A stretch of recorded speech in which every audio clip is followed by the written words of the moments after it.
मित्रों, भगवान शिव ने बताया स्त्री के कौन सा फूल सूंघने मात्र से ही उसे पुत्र की प्राप्ति होती है। एक समय की बात है, भगवान भोलेनाथ कैलाश पर्वत पर बैठे हुए थे। तभी माता पार्वती आकर उन्हीं के समीप में बैठ जाती है। तभी माता पार्वती कहती है, हे स्वामी, आज मैं जब आकाश लोक का भ्रमण कर रही थी, तभी मैंने पृथ्वी लोक पर एक बहुत ही अद्भुत दृश्य देखा। उसे देखकर मेरे हृदय में ममता की मोह उमड़ गई। मित्रों, तभी भगवान भोलेनाथ कहते हैं, हे देवी, आज आपने कौन सा पृथ्वी लोक पर दृश्य देख लिया है जिससे आप इतना विचलित हो रही हो। तभी माता पार्वती कहती है, हे प्रभु, एक गांव में आपका बहुत ही सुंदर मंदिर है। मैंने उस मंदिर पर आते हुए बहुत से लोगों को देखा है कि कुछ लोगों के पास 4-4 पुत्रियां हैं और कुछ लोगों के पास 4-4 पुत्र है। तो हे प्रभु, जिन लोगों के पास में पुत्र नहीं है, केवल पुत्रियां है, वो अपने वंश को बढ़ाने के लिए बहुत ज्यादा दुखी है। ऐसे माता पिता एक पुत्र की प्राप्ति के लिए पता नहीं कहां कहां भटकते हैं, क्या क्या पूजा पाठ करते हैं, फिर भी उनकी सूनी गोद नहीं भरती। आखिरकार ऐसे माता पिता को, जिनकी गोद एक पुत्र के बिना सूनी है, ऐसे माता पिता की गोद कैसे भर सकती है और किस प्रकार से उन्हें पुत्र की प्राप्ति हो सकती है। तभी प्रभु, कृपया आप इसके बारे में मुझे बताएं। तब भगवान भोलेनाथ बाबा माता पार्वती से कहते हैं, देवी, तुमने एक ऐसे फूल के बारे में बताऊंगा जिसके मात्र सूंघने से ही पुत्र की प्राप्ति होती है। मित्रों, फिर माता पार्वती कहती है, हे प्रभु, यदि ऐसा है तो मुझे उस फूल के बारे में आप जरूर बताइए। तभी माता पार्वती कहती है कि वो कौन सा फूल है जिसे सूंघने मात्र से ही पुत्र की प्राप्ति होती है। मित्रों, फिर आगे माता पार्वती कहती है, हे स्वामी, आप बताइए वो फूल कौन सा है, उसे किस प्रकार से प्राप्त करना चाहिए तथा उसे किस प्रकार सूंघना चाहिए। तभी भगवान भोले बाबा कहते हैं, हे देवी पार्वती, यह सब जानकारी मैं तुम्हें एक छोटी सी कथा सुना के दूंगा, जिसे सुनने के बाद आपके प्रश्नों के उत्तर मिल जाएंगे। मित्रों, फिर आगे बाबा भोलेनाथ कहते हैं, हे देवी, जो भी मनुष्य इस कथा को पूरे ध्यान और मन लगाकर सुनता है, वह भी जान पाता है कि वो कौन सा फूल है जिसे सूंघने मात्र से पुत्र की प्राप्ति और बांझपन से छुटकारा मिलता है। तभी माता पार्वती कहती है, आप कथा को सुनाइए प्रभु, मैं यह जानना चाहती हूँ आखिरकार वो फूल कौन सा है और उस फूल का क्या नाम है जिसको सूंघने मात्र से ही पुत्र की प्राप्ति हो जाती है। क्योंकि प्रभु, एक नगर में एक सेठ की पुत्री है जो हमारी बहुत बड़ी भक्त है। वो हमारी तथा आपकी पूजा पाठ हर सोमवार को करती है तथा वो हर सोमवार व्रत भी रखती है और अभी तक उसकी शादी नहीं हुई है और वह अपने पिता और अपनी बहनों के हालात देखते हुए, पुत्र की अभिलाषा रखते हुए काफी वर्षों से परेशान है कि जब उसकी शादी हो जाए तो उसके मन की भी मुराद पूरी हो और उसे पुत्र की प्राप्ति हो। तो इसलिए प्रभु, यदि मुझे मालूम हो जाए कि वो फूल सूंघने मात्र से ही पुत्र की प्राप्ति हो जाती है, तो मैं उसके पास में जाकर के इस भक्ति को, यानी उस सेठ की पुत्री को यह बात जरूर बताऊंगी, जिससे उसे पुत्र प्राप्ति की मुराद पूरी हो सके। मित्रों, फिर आगे भगवान भोले बाबा माता पार्वती से कहते हैं, हे देवी, आज आपने स्त्रियों तथा पुरुषों के लिए बहुत ही महत्वपूर्ण प्रश्न किया है। इस प्रश्न में स्त्रियों और पुरुषों के जीवन भर का लाभ छुपा हुआ है। तो हे प्रिय, अब मैं इस कथा को सुनाने जा रहा हूँ, आप पूरे ध्यान और मन से सुनिए। फिर माता पार्वती कहती है, ठीक है प्रभु, आप कथा को आरंभ कीजिए, मैं पूरे मन और ध्यान से सुनूंगी। मित्रों, फिर भगवान भोलेनाथ कथा को सुनाना आरंभ करते हैं और कहते हैं, हे देवी पार्वती, एक बार की बात है, एक किसान था। उसके 6 बेटी और 5 बेटियों की शादी हो चुकी थी। 6वीं बेटी जो माता पार्वती और शिव की उपासक थी, उसकी अभी शादी नहीं हुई थी। वो जिन 5 बेटियों की शादी हो गई थी, उन 5 बेटियों को पुत्री थी, किसी को पुत्र नहीं था। 6वीं जो सबसे छोटी बेटी थी, अभी तक उसकी शादी नहीं हुई थी। किसान इस बात को लेकर बड़ा चिंतित रहता था कि अभी तक 5 बेटियों को कोई पुत्र नहीं हुआ है।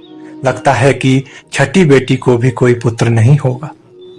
साथ ही किसान के मन में एक विचार और आता था और वह चिंता में रहता कि ना तो मुझे कोई पुत्र हुआ है और ना ही मेरी पुत्रियों को और छठवीं पुत्री की शादी होने के बाद मैं इसे भी कहीं पुत्र की प्राप्ति नहीं हुई तो मैं संसार में कैसे मुंह दिखाऊंगा। लोग पता नहीं मेरे बारे में क्या सोचेंगे। वहीं वह किसान जो था कि जंगल में काम करने जाता था तो अपनी मदद के लिए अपनी सबसे छोटी पुत्री को अपने साथ लेकर जाता। एक दिन किसान को काम करते करते समय ज्यादा हो गया और धूप निकल आई, गर्मी पड़ने लगी। दिन गर्म हो गया तो किसान ने अपने कपड़े उतार दिए और घास में डाल दिए। जब उसका काम खत्म हो गया तो किसान ने अपने बेटी से अपने कपड़े लाने के लिए कहा और जैसे ही वो छोटी बेटी किसान के कपड़ों को उठाने के लिए घास के पास पहुंची तो उसने देखा कि वहां पर एक नाग पड़ा हुआ है। वह नाग को उठाना नहीं चाहती थी, इसीलिए वह वापस अपने पिता के पास गई और उनसे पूछा मैं क्या करना चाहिए। वही किसान ने अपनी बेटी की बात सुन करके अपनी बेटी से कहा कि वह नाग से डरे ना और उस नाग को एक तरफ फेंक दे और अपने पिता यानी उस किसान के कपड़े ला करके उसे दे दे। और ऐसा कह करके किसान अपने घर चला गया। मित्रों, फिर आगे भगवान भोलेनाथ माता पार्वती को कथा सुनाते हुए कहते हैं, हे देवी पार्वती। फिर उसकी बेटी भी किसान के पीछे पीछे घर आ गई। अगले दिन बेटी को फिर से जंगल में जाना। उसने कहा, पिताजी आप परेशान ना होइए, आप नागों को दूर फेंकने के लिए कहते हैं, मगर यदि मैं नाग को फेंक दूंगी तो उसे चोट लग जाएगी। किसान की लड़की मन ही मन उस नाग की मदद करना चाहती थी। अपनी छोटी बेटी की बात सुनकर के किसान ने कहा, मुझे मेरे कपड़े ला कर दो, आगे तुम्हें उस नाग के साथ जो करना है, कैसा व्यवहार करना है, यह तुम जानो। इस प्रकार किसान की बात सुनकर के किसान की बेटी उस नाग के पास गई और फिर जंगल में उसे वह नाग मिल गया। लेकिन उसने उस नाग से कहा, मेरे प्यारे, क्या तुम लेटने के लिए मुलायम जगह चाहोगे? वहीं नाग ने किसान की पुत्री की ओर उज्जवल और मैत्रीपूर्ण आंखों से देखा, मानो यह कुछ कहना चाहता हो। इसलिए किसान की लड़की ने उस जहरीले नाग के भाव को समझ करके कुछ एकत्र इकट्ठा करके नाग के लिए एक अच्छा सा नरम जगह बना दी और फिर उस नाग से कहा, तुम इस नरम जगह पे लेट जाओ। फिर जैसे ही किसान की लड़की ने उस नाग को उस जगह पर लेटाया तो वह नाग किसान की लड़की के कहने लगा। उसने पूछा, क्या तुम मेरी सेवा में आना चाहोगी? मेरे जानता हूँ तुम्हारे पिता बहुत ही गरीब है, वो मुझे दूर फेंकना चाहते थे क्योंकि उन्हें अपने कपड़े मिल सके। क्योंकि मैं गर्मी में बहुत परेशान हो रहा था, इसलिए तुम्हारे पिता के कपड़ों में घुस गया। तुम बहुत अच्छी लड़की हो, मैं तुम्हें पसंद करता हूँ। तुम केवल बस हर दिन लगभग कुछ घंटे मुझे अपने साथ घुमाने के लिए चलो। इसके लिए मैं तुम्हें रोजाना बहुत सारा धन दूंगा, मजदूरी और खाना पीना भी दूंगा।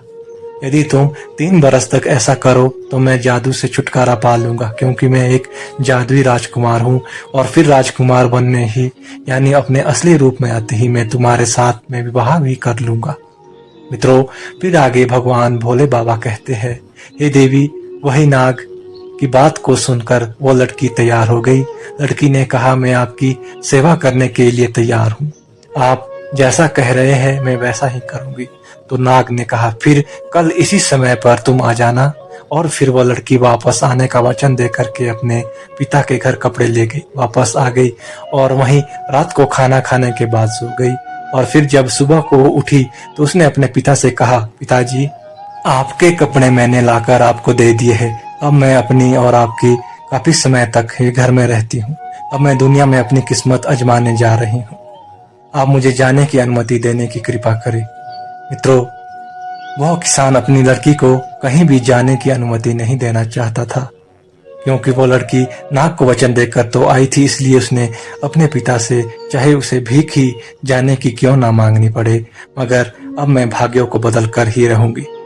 और ऐसा कहकर के किसान की लड़की जो थी जंगल में चली गई। वो जंगल में गई और वो जल्दी से ही वही उस नाग के पास पहुंच गई। फिर वो उसे आने से बहुत ही प्रसन्न हुआ और नाग ने उससे कहा, अब तुम आ गई हो तो मुझे थोड़ा इधर उधर घुमाने के लिए भी ले चलो। फिर किसान की लड़की ने वैसा ही किया।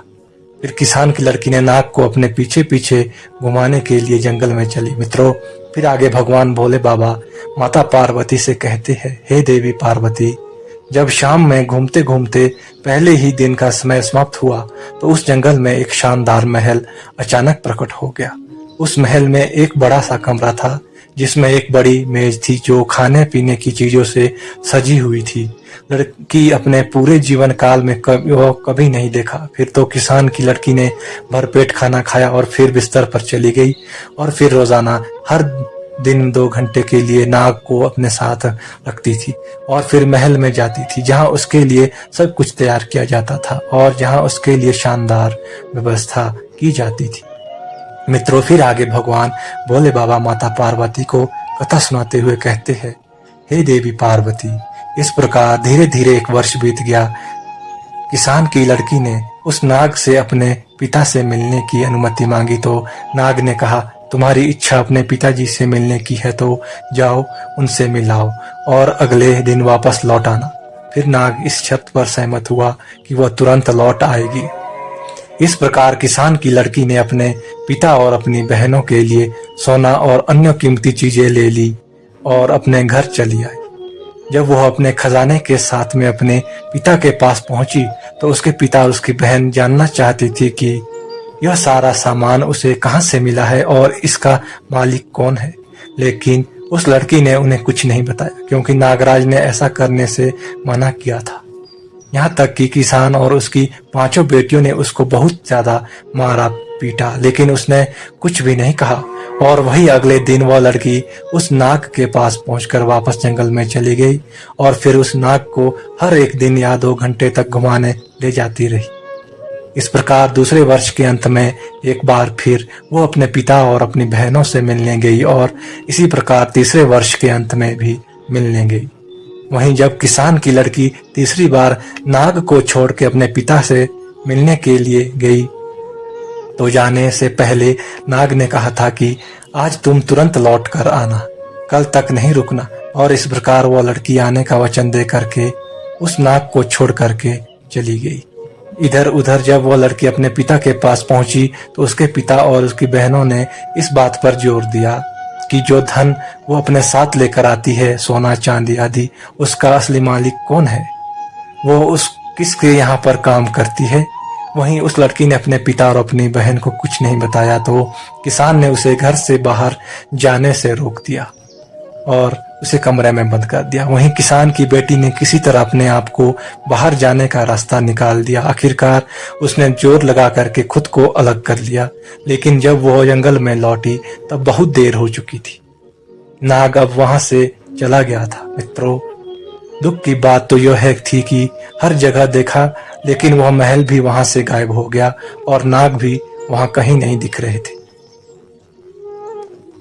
क्योंकि जब वह दूर थी यानी अपने पिता के घर में थी तो उस नाग के 3 वर्ष पूरे हो चुके थे और 3 वर्ष पूरे होने पर उसका जादू टूट चुका था। वह नाग वापस एक राजा के रूप में बदल गया था और फिर उसने अपने राज्य को वापस चला गया था। उधर उस नाग को जंगल में ना पाकर के वो लड़की बहुत परेशान होने लगी और सोचने लगी, शायद मेरे पिता और मेरी बहनों ने मुझे घर पर ना रोका होता तो शायद आज वह नाग मेरे पास होता। फिर तो लड़की ने उस नाग को दुनिया भर में खोजने का फैसला किया और ढूंढते ढूंढते रास्ते में वह जंगल में एक झोपड़ी के पास पहुंची जहां एक बूढ़ी औरत रहती थी। फिर उसने रात के लिए आश्रय मांगा और बुढ़िया को सारी बात बताई। फिर बुढ़िया ने उसका मित्रवत ढंग से स्वागत किया और उसने अगले दिन बुढ़िया ने 3 सेब दिए और उसने उसे बताया कि पहले सेब में एक सोना है, दूसरे सेब में सोने की सूत की रील और तीसरे सेब में सुनहरा चरखा है। और उसने उसे बताया कि वह सबसे पहले किससे मिलेंगे और उसे क्या करना है जिससे वह राजा तक पहुंच सके। वहीं लड़की ने मित्रतापूर्ण बुद्ध महिला को धन्यवाद किया और वहां से आगे बढ़ गई। इस प्रकार किसान की लड़की तीनों सेबों को लेकर के आगे निकल पड़ी। इस प्रकार कई दिनों के बाद में बहुत दूर चलने के बाद जब वह एक कांच के पहाड़ पर पहुंची, वह नहीं जानती थी कि वो इसे कैसे पार कर सकती है। पहाड़ में बहुत ज्यादा फिसलन थी जिससे कि वो हमेशा नीचे की ओर फिसलती थी।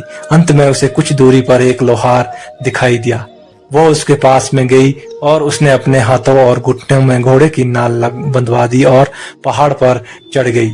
इस प्रकार पहाड़ को पार करने के बाद में उसे एक महान नगर दिखाई दिया। वहां पर राजा रहता था। मित्रों, यह वही नाग था जिसने वह प्रतिदिन इधर से उधर ले जाती थी। इधर वह राजा जो था पहले से ही शादीशुदा था। उसकी एक खूबसूरत पत्नी थी। ज्यादा समय हो जाने की वजह से वह नाग जब राजा में बदल गया तो उस किसान की लड़की को भूल गया। इधर नाग से बने राजा को कोई संतान नहीं थी, मगर उसकी जो रानी थी वो अपने राजा की सारी संपत्ति अपने परिवार वालों को दिलवाना चाहती थी, क्योंकि उसे राजा से ज्यादा अपने घर परिवार की चिंता थी। उधर राजा की पुत्री ना होने की वजह से वह भी चिंतित था। मित्रों, फिर आगे भगवान भोले बाबा माता पार्वती से कहते हैं, हे देवी, एक दाई का भेष बदल करके वह घर के महल के अंदर चली गई और रानी से काम करने की गुहार। वहीं रानी ने यह सोचकर उसे काम दे दिया कि वो सूत काटने वाली है और रोजाना महल में रह करके मखमल जैसे हमारे महल में रखे हुए सोफाओं में सूत काट दिया करेगी। इस प्रकार जब किसान की लड़की ने पहले दिन वाला सेब जो जंगल की बूढ़ी औरत ने उसको दिया था, उसमें से सोने की तकली और रानी ने इस तकली को देखा तो उसे बहुत पसंद आई। फिर रानी ने किसान की लड़की से कहा कि मैं इसे खरीदना चाहती हूँ। तो किसान की लड़की ने रानी से कहा, नहीं नहीं, ये बिक्री के लिए नहीं है, लेकिन अगर आप मुझे एक दिन रात के लिए राजा के साथ रहने दो तो यह तकली मैं आपको दे दूंगी। वहीं सोने की तकली रानी को बहुत पसंद थी, इसलिए रानी ने सोचा और वादा किया, ठीक है, तुम मुझे तकली दे दो, आज रात को मैं तुम्हें राजा के पास सोने की अनुमति दे दूंगी। फिर क्या था मित्रों, जैसे ही शाम हुई तो रानी ने राजा को नींद की दवा दे दी और इस प्रकार राजा गहरी नींद में सो गया। फिर राजा के सो जाने के बाद में रानी किसान की लड़की को राजा के शयन कक्ष में ले गई और छोड़कर चली गई। उधर किसान की लड़की राजा के पास जाकर के बिस्तर के पास बैठ गई और फूट फूट कर रोने लगी। अब मुझे पता है कि मैं कृतज्ञ दुनिया का चलन है। उसने कहा कि 3 साल तक मैं तुम्हें नाग के रूप में खोज रही, तुम्हारी खातिर मुझे अपने पिता और बहनों से मार और कठोर शब्द मिले।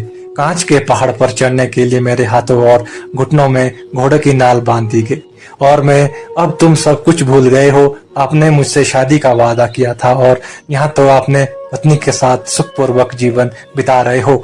आपने मेरा बिल्कुल भी इंतजार नहीं किया। राजा नींद में था क्योंकि रानी ने उसे नींद की दवा खिला दी थी ताकि वो किसान की लड़की से बात नहीं कर पाए। इस प्रकार से किसान की लड़की अपनी बात बोलती रही, मगर राजा सोता रहा और उसको कोई जवाब नहीं दिया। किसान की लड़की यही सोचती रही कि राजा मेरी बात को सुन रहा है लेकिन कोई जवाब नहीं दे रहा।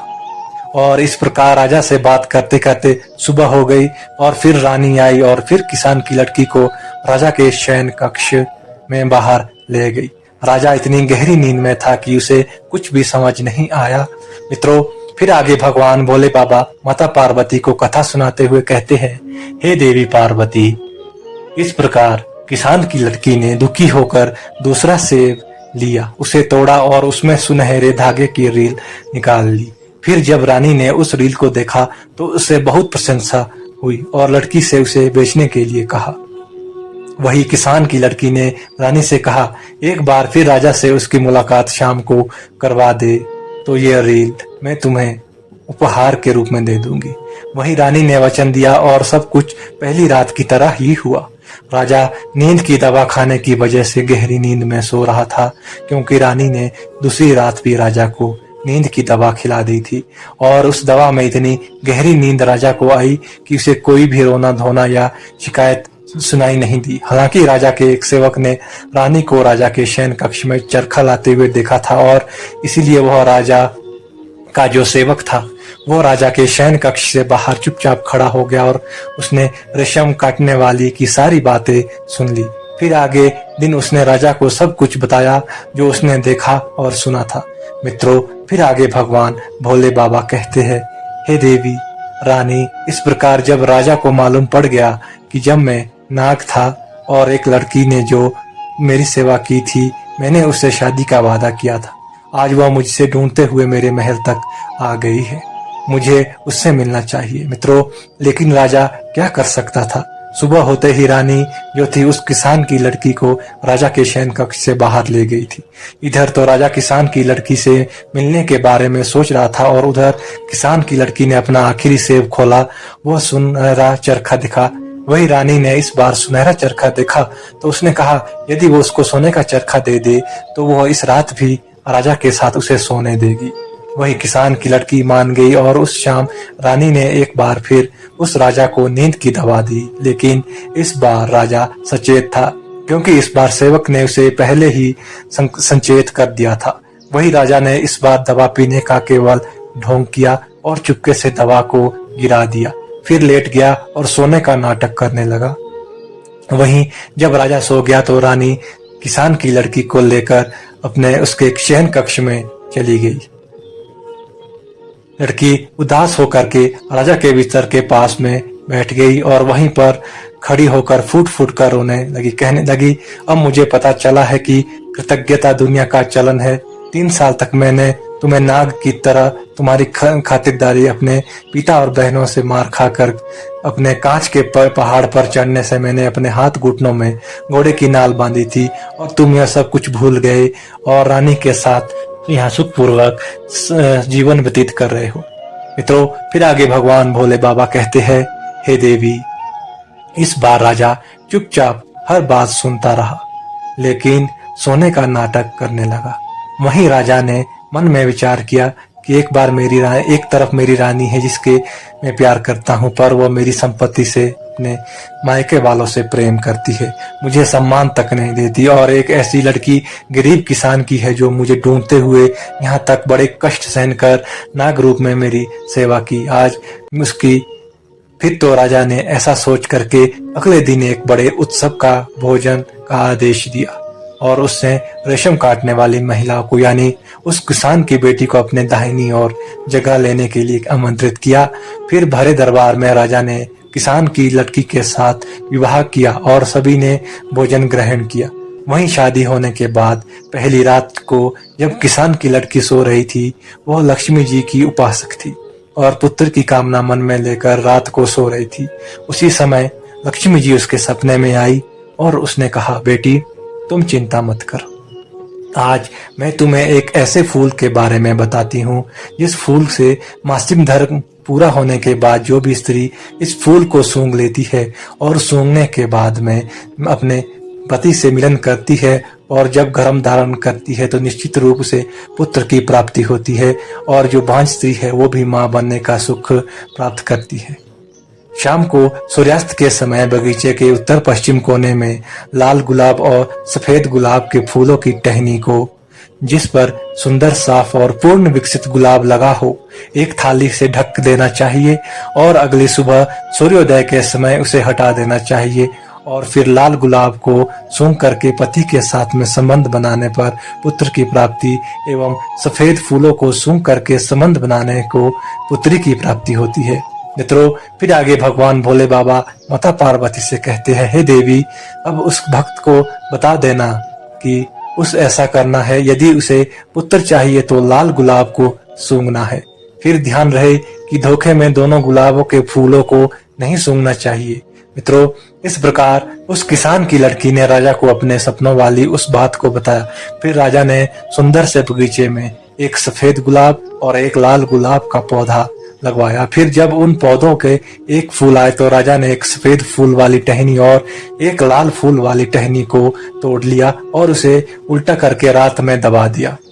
सुबह रानी ने मासिक धर्म से निवृत्त होकर के यानी किसान की लड़की ने मासिक धर्म से निवृत्त होकर के स्वच्छ होने के बाद लाल रंग के फूल को सूंघ लिया और राजा के साथ संबंध स्थापित किया, जिससे रानी को गर्भ धारण हुआ और समय पूरा होने पर रानी को एक सुंदर पुत्र की भी प्राप्ति हुई। फिर तो राजा ने खुशी के मारे पूरे राज्यों में खुशी के नगाड़े बजवा दिए। इतना ही नहीं, किसान की लड़की ने किसान को यानी अपने पिता को भी एक बात बताई और अपनी बहनों को भी यही बात बताई, फूल वाली बात सभी को बताई। यहाँ तक कि राजा की पहली रानी को भी उसने यह फूल सूंघने वाली बात बताई। फिर तो सभी को पुत्र की प्राप्ति हुई और जिससे पुत्री चाहिए उसे पुत्री की प्राप्ति हुई। मित्रों, फिर आगे भगवान भोलेनाथ माता पार्वती से कहते हैं, हे देवी पार्वती, इस प्रकार से उनके घर में सबके जीवन में सुख की अनुभूति होने लगी और इस तरह से उन सबको पुत्र की प्राप्ति हुई और फिर उसके परिवार में सभी का जीवन खुशियों से भर गया। दोस्तों, अगर ये कहानी आप लोगों को पसंद आई हो तो कमेंट बॉक्स में हर हर महादेव जरूर लिखिए। वीडियो को यहाँ तक देखने के लिए आप सभी का धन्यवाद।